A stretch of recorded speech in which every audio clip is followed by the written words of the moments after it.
Well, the second great event that's coming is the Bema. So back up to 2 Corinthians in your Bibles, and if you've never marked this, 2 Corinthians chapter 5 is our next stop, the second chronological event. Immediately following the rapture of Christ's church is this event for us, 2 Corinthians 5, and I'm going to read the first 10 verses. And you'll see where some of these famous truths come from. They're all right here. For we know that if our earthly house, this tent, is destroyed. So we're supposed to have a temporal view of how life is. In fact, Peter, in 2 Peter, he compared his life to dwelling in a tent. And he compared his death to rolling up the tent and leaving on a journey. And he says, as long as I'm here before my exodus, before I shove off, before I break camp, he says, I want to keep stirring you up. Because life is a tent. And earthly life is temporary, like living in a tent. So we know if our earthly house, this body, this tent is destroyed, we have a building from God. Now, if you think that this body is real, you ought to see how real the one you're going to get is. Do you notice the comparison? This body is like a tent. If you ever lived in a tent, those tents are just, a fraction of an inch thick. The material that tents are made of, they're just very, very thin and unsubstantial. But he says what we're getting is a house. And it's a house not made with hands. And it's not temporal. It's what? Eternal. And it's not on earth where it's going to be defiled. It's in the heavens. You see, there's so much truth in this first verse. For in this we groan. And by the way, the older you get in the Lord, the more you groan. Groan for what? Earnestly desiring to be clothed with our habitation which is from heaven. If indeed, having been clothed, we shall not be found unclothed. That's what this naked thing is. He says, I don't want to be without my permanent, eternal habitation. I want that which God has prepared for me. Verse 4, for we who are in this tent groan, being burdened, not because we want to be unclothed, but further clothed that mortality may be swallowed up by life. Everything here is mortal, temporal, easily destroyed, easily ruined, everything. But he says, I want to be swallowed up by life, which is eternal. Verse 5, for he who has prepared for us this very thing is God, who also has given us the Spirit as and this is a beautiful word, as a down payment, as an engagement ring. This promise of God. The Holy Spirit is our down payment of all we're going to get. And I'll tell you what, if you think the Holy Spirit is amazing living within us, just think, He's just the down payment. He's the engagement ring, as it were, the promise of all that God is going to give us. So he says, He is the guarantee from God. Verse 6, so we're always confident, knowing that while we are at home in the body, we are absent from the Lord. For we walk by faith, not by sight. We are confident, yes, well pleased, rather to be absent from the body and to be present with the Lord. There's where that little phrase comes from. To be absent from the body is to be present with the Lord. There's no soul sleep. We don't sleep somewhere in this, what the Roman Church has invented called limbo. You've heard of limbo. That's another Latin term that comes from the Roman Church, which limbus patrum, limbus infantem. It's this limbo kind of soul sleep place.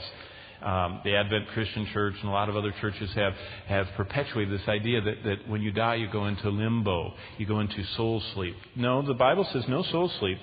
As soon as you're absent from this body, as soon as the life is torn from this body, be it by cancer or some respiratory illness or some sudden car wreck or plane crash or some debilitating disease, the instant that our spirit, our immortal soul, is torn from this body, from inhabiting it, we're present with the Lord. Now watch. Verse 9, therefore we make it our aim, whether present or absent, to be well-pleasing to Him. Why? Because we must all appear before the judgment seat of Christ, that each one may receive the things done in his body according to what he hath done, whether good or bad. That word seat, judgment seat, is the word Bema. Bema. So that's the second event that's coming. First, the rapture. The second event, this Bema, tells us we ought to be holy because Christ is going to test my life. Not your wife's life, not your husband's life, not your parents' life, not your children's life. He's going to test my life. Look back at verse 10. For we must all appear before the judgment seat of Christ, that each one may receive the things done in the body. Did you know you can run, but you can't hide from God? God is going to have a day of reckoning, whether or not you have used your redeemed body for what pleases Him. That's why, look at verse 9. We make it our aim, whether present or absent, to be well-pleasing to Him. He says, my earnest longing and desire is that my life more and more and more line up with what is pleasing to God. Remember when Jim Berg was here way back and did his conference, his little saying, which is so hard to forget, it's so clear, only two choices on the shelf, pleasing God or pleasing self. Paul said the same thing. And he says, I'm looking forward to the judgment seat of Christ. I want to be able to answer that I have as much as is humanly possible, as much as I appropriated God's grace. I lived a holy life to please Him. You know, it reduces life down to a lot of simple decisions. Is doing that going to please God or just me? Now, it's okay if it pleases both of us. It's not okay if it doesn't please the larger one in the equation, which is the Lord. But we were born wanting to only please ourselves.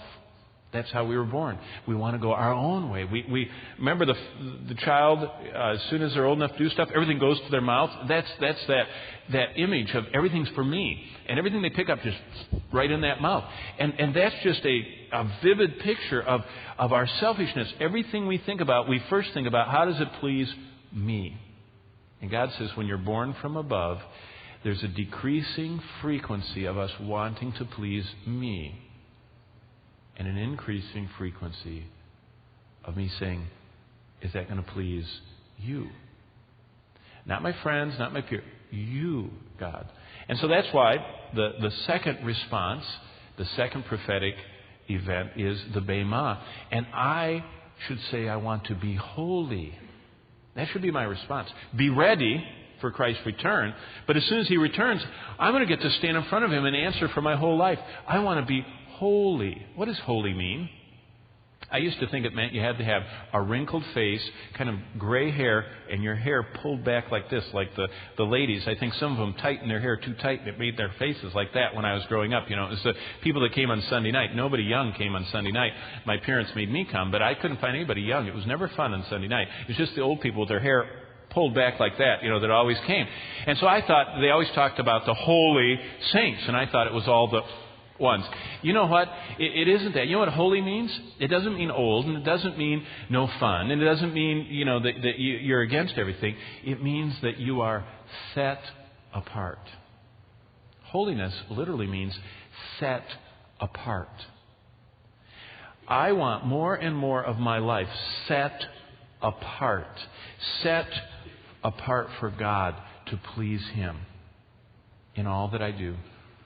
And that's what we should want to do. So the second application is, be holy. Christ will test my life. Okay, let's say that. Be holy. Christ will test my life. Now, if there's anything that you don't want Him to test, then you should tonight change that and say, Lord, I don't want that part of my life to burn up. I want to redeem that time. I'm wasting time in this area. I have an inordinate amount of time spent here. I have an inordinate amount of my resources invested in something that really isn't going to matter. I want to change that. See, communion is when we commune. We're on a date with Him. He asks us out to dinner. And He says, I gave my life for thee. What are you giving for me? You understand? Be holy. Christ will test my life.